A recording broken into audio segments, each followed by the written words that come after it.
So I can probably sum up my presentation in about 10 words by saying, please take what he just said really, really seriously.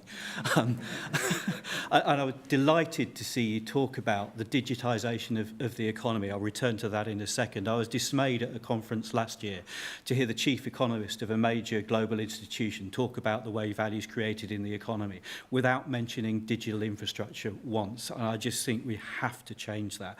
I used to represent IBM on a government advisory body on cities, and the minister who chaired it, who's still in government but I won't name, closed it down before an election saying, we're about to have a general election now, so I suppose we won't be talking about this for a while, we'll be talking about more important things. And I was cheeky enough to point out that that was the very day that Apple had just made the biggest corporate profit in history by selling mobile supercomputers to everybody who was about to vote.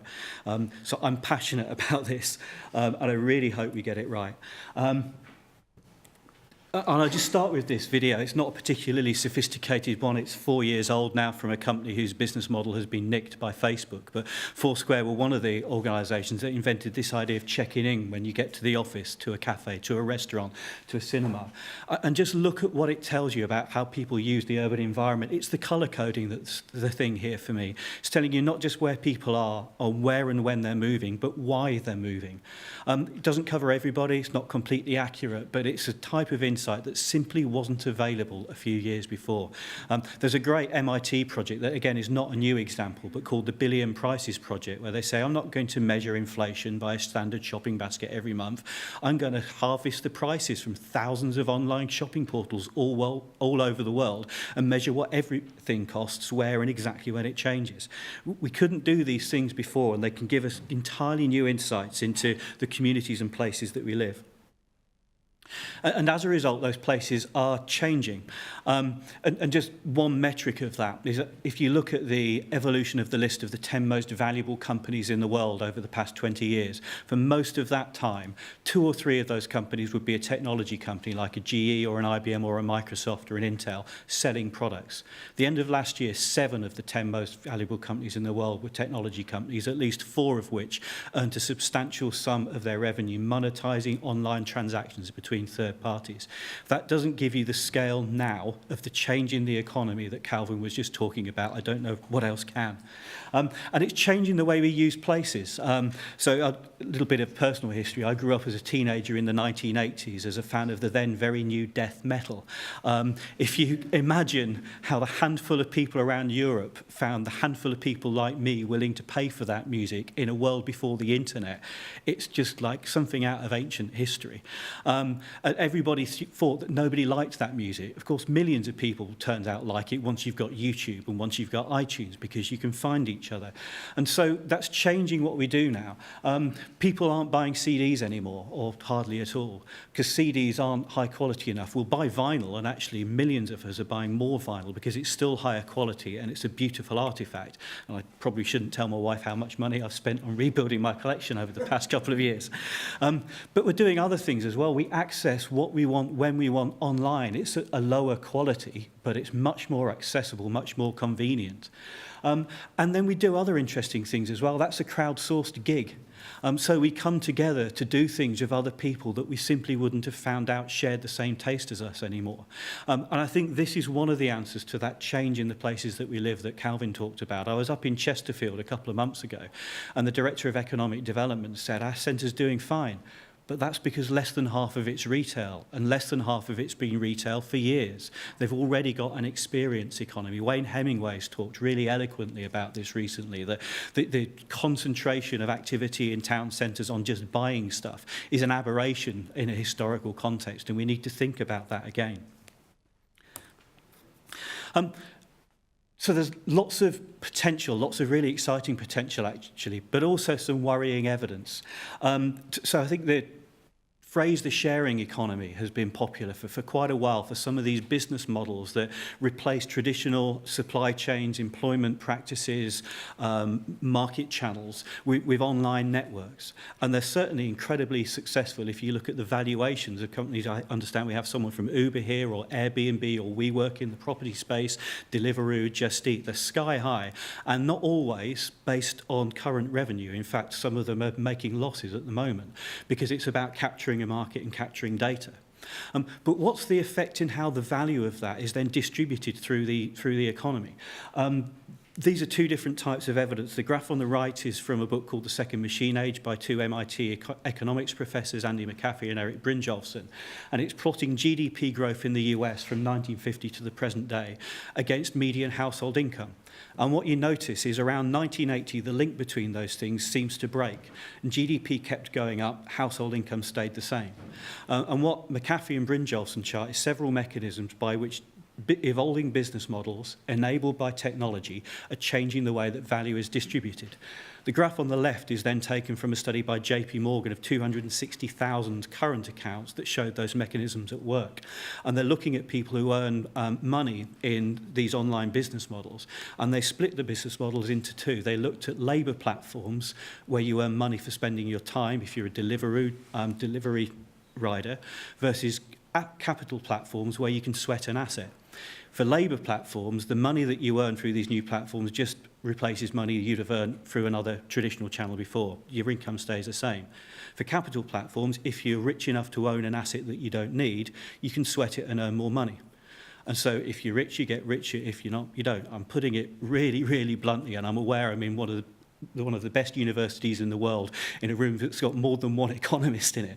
But I think we have to at least look at those and ask ourselves, what's the impact of this and how do we try and shape this evolution of our economy so it delivers some of the things that we want. We were talking at coffee earlier about the source of my title, As If People Mattered, the book by Schumacher on economics, asking should we value efficiency, which suggests we take people out of the loop and automate things, or should we value giving people the chance to be productive, which would result in doing something slightly different. And interestingly, back to your point on productivity, there was a news story a few weeks ago that said the UK's productivity had gone up for the first time in years. Hooray! It had gone up because companies were making more money by employing less people. Now, is that good or is that not good? I think we really need to look at these things and how digital technology is changing them. And to look ahead again to something that Calvin raised as well, the automation of employment. There's been lots of studies of different sorts done on this. This one was reported in The Guardian magazine. McKinsey have looked at it, University of Oxford, all sorts of people. It looks like about 30% of the things we get paid to do today will be automated over the next 20 years, something like that. Those are pretty similar metrics to what happened when shipbuilding and coal mining and traditional manufacturing declined in the last century. And you only have to go to cities like Sunderland and Bradford and talk to the council there to understand that they are still in recovery mode from that shock to their economy. The graph on the right is taken from a piece of work from Centre for Cities that looked at the trajectory of cities in the UK over the previous century as those changes took place. You see the graph here with Preston transitioning successfully to a service economy, Blackburn and Burnley not managing it. Coventry and Birmingham where I live, showed very similar graphs. And they looked at why did this happen? Why did some cities succeed, some cities not succeed? They answered, well, it's complicated, so they didn't try and simplify it, but they did also say that one of the most significant common factors was education.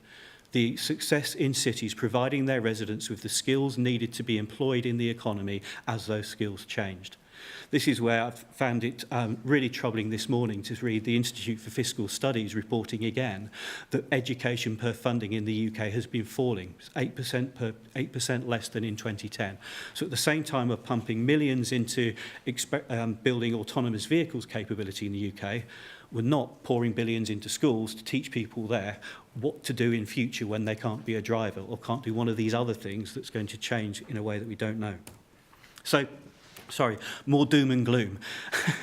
I actually see, if we can get it right though, three great opportunities out of this digital revolution. One is insight, I've talked a bit about that already. Another is innovation. So this little green bus is quite a small bus, but it's a really interesting bus. It's the Citymapper bus. Citymapper use open data provided by TfL about the city's transport to provide a little app that helps you use the city. Then they noticed their data was telling them there was something missing. There was a need for transport from north of the river to south of the river on a Friday and Saturday evening. So they bought a bus and ran a service. They've done this a few times now. So this is an open data startup investing in infrastructure services. Really interesting new model. And then the final part is enterprise. This is a young lady who started a business selling artisan honey in Sunderland. She sells it online. you can start businesses now in thousands of different ways that simply weren't possible 10, 20 years ago. The only way you could do it 10, 20 years ago was by buying premises and machinery and shops and vehicles. Now you can start online for free in a lot of different ways. So we ought to be able to harness this stuff for real value. And we're seeing this start to play out in the built environment. So just some examples here. In the top left, an experiment that we took part in using NFC technology and e-ink displays to provide a very low-cost way to enable different people to adapt the urban environment to their needs, to be successful on their own terms in very small ways, day by day. On the bottom right is a project run by Design for Social Change, a little tech agency in Plymouth, where they used social media on a smartphone to create an app that allowed cyclists to vote on issues with the road service that made cycling difficult. You know, a rut doesn't matter to a car, but it can throw a cyclist off, so they care about different things. It's a great way of enabling a local authority with a budgetary challenge to focus the money it does have on fixing issues that matter most to a community of travellers that they're keen to support. I'm finally getting really interested in the potential value of virtual reality in this sort of context as well. I've been in and around VR for 10, 15 years and always wondered what's the value proposition. Then you go into the 3D model of Manchester that we've built, a project run by a little company called Clicks and Links, and experience cycling down the Manchester-Oxford Road in virtual reality. I don't know if you're familiar with the Oxford Road. It's a huge contributor to Manchester's economy, but it's a horrible place to spend time because it's a dirty great road full of buses. And having that experience is a great way of indicating what the quality of the urban environment is about. If you go through a master planning process at the moment, you'll spend hours looking at drawings of planned places, trying to imagine how will people react and behave in this place. Forget that. Create a virtual model and put glasses on and you experience it physically. It brings a completely different insight into it. Final thing I'll touch on is how do we take some of these ideas and try and influence them to create some of the values that we might want. If you go and look at city strategies or regional strategies or the UN's Sustainable Development Goals, a lot of them you can kind of net down to everybody having a fair chance to succeed. It's a really simplistic way of looking at it, but it's reasonably accurate. And that brings in ideas of sustainability and equality and social mobility, etc. But if you look at what's happening with those platform business models and the way they're changing the distribution of wealth, arguably they're not having that effect. And I seem to be struggling with the next slide. So I just will end by describing 4 ways that I've seen some of those forces come together to create that sort of incentive. The one on the top left is outcome-based procurement. So I'll never forget the first time I met Birmingham City Council and they told me they were running out of money to deliver services. And I looked at their budget and how many billions of pounds they spent every year. Now, it's undeniably true they don't have enough money to deliver the services they need to in the way they've been delivered, but they do still spend an awful lot of money, and so do all public sector organisations. The degree to which those procurements are based on outcomes rather than inputs is really low, though. And I'm not going to trivialise it because it's very difficult to get right. But the example on the top left is an example of an outcomes-based contract between Amey and Staffordshire County Council that's simply around highways management. Amey manage the highways, but the contract says they have to minimise the social, economic and environmental impact of doing work on the highways. As a result, when I was there, we invested in this digital platform that combined works data from all the local utilities and telcos. Automatically, hundreds of opportunities to coordinate works together to minimise disruption, minimise cost, reduce the number of times you lay a new road surface and then have it ripped up the next week to lay something. They just pop out, and that's a photograph of 13 companies doing work in one hole in the ground. And then, because it's paid for by public taxation, you make the data available as open data, and Staffs County Council then used it to launch competitions with startups to find new solutions for themselves, which drove an increase in jobs in the digital economy. So lots of great things can flow when you get an effective partnership like that.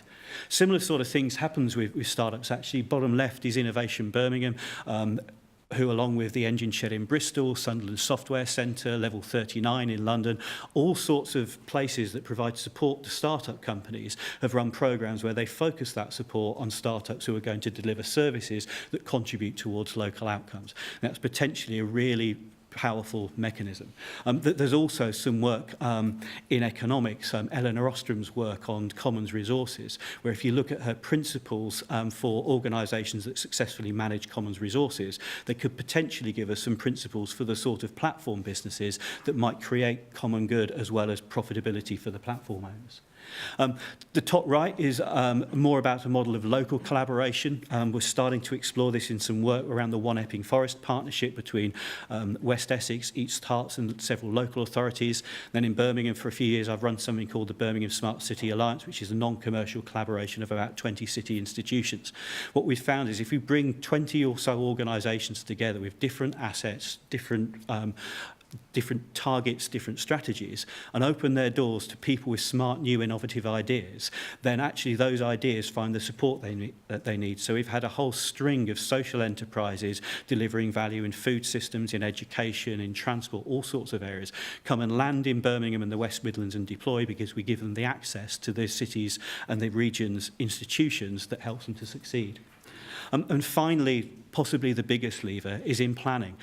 This was the Eastwick and Sweetwater development in the London Olympic legacy, where in 2015 I got called in by Places for People and Balfour Beatty, who were the developer and pension fund, competing for that development opportunity.